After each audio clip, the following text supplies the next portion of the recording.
a entrar a analizar algunas cuestiones que me parece que sirven para que todo esto que estamos describiendo, no estoy simplemente describiendo cosas que dice la resolución, puedan comenzar a ser discutidas en el sistema, entre nosotros, en la formación de los maestros y profesores, etc.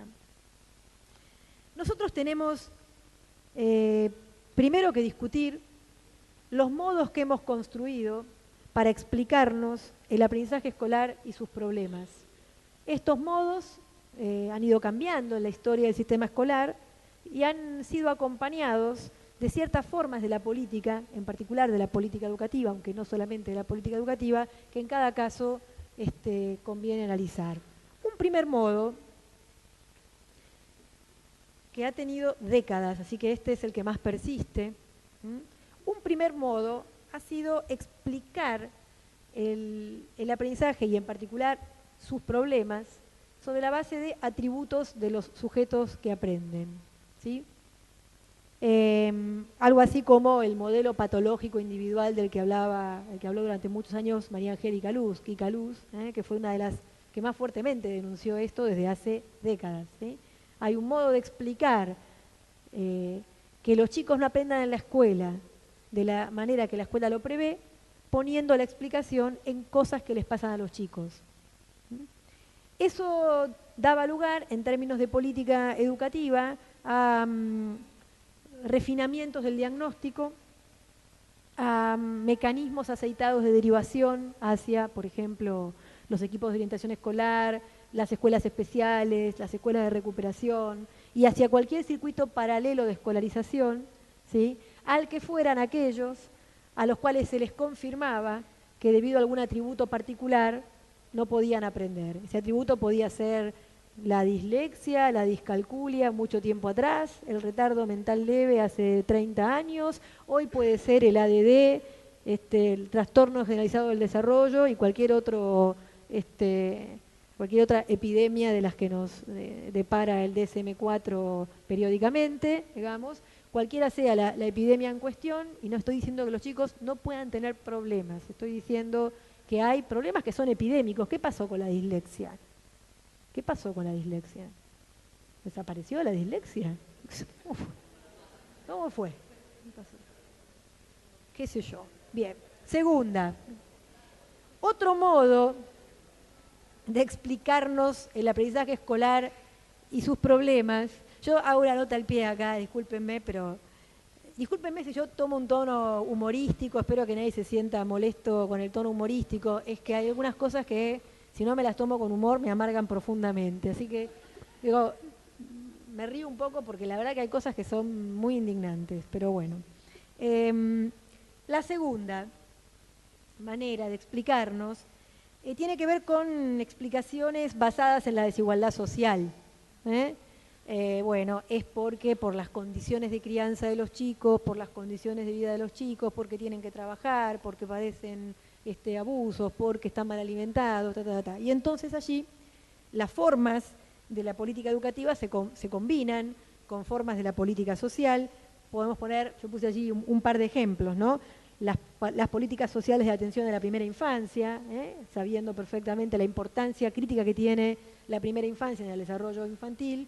Bienvenidas sean todas las formas de política social que apunten a fortalecer a los chicos y a sus familias en los años de crianza, desde la contemporánea asignación universal por hijo hasta medidas no tan universales o no tan impactantes como las que se han ido generando desde hace ya muchísimo tiempo. Y también políticas específicamente educativas que se han pensado históricamente como políticas compensatorias de las desigualdades, pensando que como el problema era la desigualdad externa a la escuela, lo que había que hacer era promover políticas educativas compensatorias de esas desigualdades que son externas a la escuela para que la escuela pudiera hacer bien su trabajo. Bueno, hoy en día, la próxima, gracias Graciela, es claro, y el espíritu de la resolución en su texto inicial, sus primeros párrafos apuntan a esto, es que sin desconocer los efectos que la desigualdad social tienen sobre las oportunidades educativas de los chicos, sobre sus modos de participación en la experiencia escolar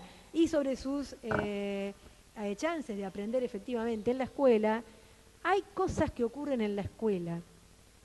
Hay cosas que son específicamente escolares. Y entonces hoy tenemos algunos modos de explicarnos el aprendizaje escolar y sus problemas que hacen referencia a las condiciones pedagógicas de la escolarización. Hay algo de la escuela.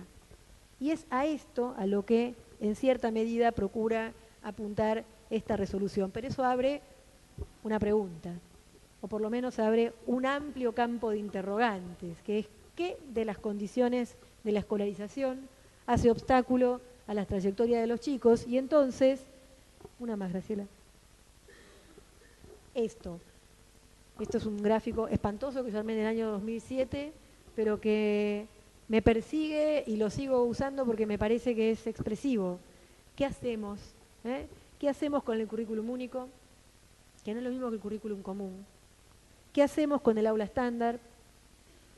¿Qué hacemos con el método uniforme? Que son estructurantes de la escolaridad primaria. No es que hacemos con, qué sé yo, a ver, los pupitres y las mesas movibles. Estamos hablando del núcleo duro de la escuela primaria. ¿Qué hacemos con el núcleo duro de la escuela primaria cuando nos damos cuenta que algunas de las cosas que hacen obstáculo a las trayectorias de los chicos tienen que ver con las condiciones más básicas de la escolarización, como por ejemplo su currículum único, el método uniforme, el aula estándar, el aula donde un maestro tiene un grupo de niños de aproximadamente la misma edad, con los que tiene que desarrollar una cronología de aprendizajes unificada, de forma tal que a fin del ciclo lectivo todos hayan aprendido más o menos lo mismo. ¿Qué hacemos con eso? Y yo quiero decir que no creo que la pregunta tenga que ser contestada individualmente por cada uno de nosotros. Eso sería, desde el punto de vista político, muy irresponsable, ¿sí? Eso no quiere decir que cada uno de nosotros no tenga algo que hacer al respecto y responsabilidades que tomar al respecto, pero creo que la respuesta no es una respuesta individual. Aunque muchos maestros han dado respuestas individuales y, por cierto, muy buenas respuestas a esta cuestión, cuando se toma una decisión política como esta resolución, la respuesta no puede descansar en los sujetos individualmente considerados. Hay que reivindicar ahí la centralidad de la política, y ustedes ya saben que en la perspectiva de la política, que es una perspectiva que yo sostengo fuertemente, la enseñanza no es un problema doméstico, la enseñanza no es un problema que cada uno tiene que ver cómo se las arregla para resolver en el aula, la enseñanza es un problema político, y en ese problema político que es la enseñanza, hay que analizar con mucho cuidado las características del proyecto didáctico que se requiere para que los propósitos de las políticas, en este caso los propósitos de la resolución, puedan alcanzarse. Porque si el problema es también de condiciones de escolarización, y si el problema es también de enseñanza, entonces la respuesta es también didáctica. No es solamente social o de recursos, de libros, de computadoras o de lo que fuere, es también didáctica. Pero entonces hay que analizar con mucho cuidado las características del proyecto didáctico que se requiere para que los propósitos, en este caso de la resolución, puedan cumplirse. Hoy por la tarde ustedes van a trabajar, por ejemplo, sobre qué significa la unidad pedagógica de primer y segundo grado en términos de la alfabetización de los chicos. Y eso es hacerse una pregunta, ¿sí?, por el proyecto didáctico. Analizado el proyecto didáctico, aunque sea construida una respuesta provisoria sobre el proyecto didáctico, porque sobre esto vamos a tener que construir y aprender y acumular e investigar, habrá que establecer las condiciones que se requieren para que ese proyecto didáctico se pueda desplegar. Y las condiciones son, por supuesto, organizativas, institucionales, presupuestarias, normativas, y podríamos agregar, lo voy a agregar al final, de conocimiento profesional docente. También hay condiciones de conocimiento profesional docente que se requieren para que el proyecto didáctico pueda cumplirse. En orden a aportar, a analizar las características del proyecto didáctico, yo quiero avanzar con un concepto que a mí me parece que sirve para pensar. Voy a hablar ahora de los ritmos de aprendizaje. Y para hablar de los ritmos de aprendizaje, voy a utilizar un concepto que a mí me ha sido muy útil, que es el concepto de aprendizaje monocrónico y el concepto de cronologías de aprendizaje. No sirve más que para hablar un poquito del aprendizaje, no hay que convertirlo en letra de ninguna resolución del Consejo Federal, no hay que ponerlo en ningún plan jurisdiccional, hay que usarlo para pensar lo que tenemos que pensar, que es la diversidad de ritmos de aprendizaje de los chicos y por qué esto es un problema para la escuela. Comencemos por el concepto de cronologías de aprendizaje, que yo creo que es un concepto clave para entender no tanto el espíritu de la resolución, sino los problemas que están por debajo de aquello que hace necesaria una resolución como la 174. Y es que el sistema escolar, históricamente, ha tenido y tiene un problema principal, que es cómo acotar, cómo ponerle coto, cómo limitar, cómo acotar las cronologías que los docentes tienen que manejar en forma simultánea. A ver, en teoría acá hay, ¿cuántas personas habrá? 100 personas. Acá hay 101 cronologías de aprendizaje contando la mía, ¿sí? Que también estoy aprendiendo cuando pasan estas cosas. Yo estoy haciendo una cosa que es única, la misma para todos. No me preocupa, entre otras razones porque yo acá no tengo que acreditar nada y porque ustedes están puestos acá todos juntos de manera transitoria, porque yo vengo, hablo con ustedes y me iré a otra actividad y acá vendrá otra persona a hablar con ustedes y pareciera que acá, que somos todos adultos, es aceptable y no es un problema que cada uno de nosotros esté entendiendo una parte de todo lo que circula aquí. Acá en términos simbólicos está circulando de todo.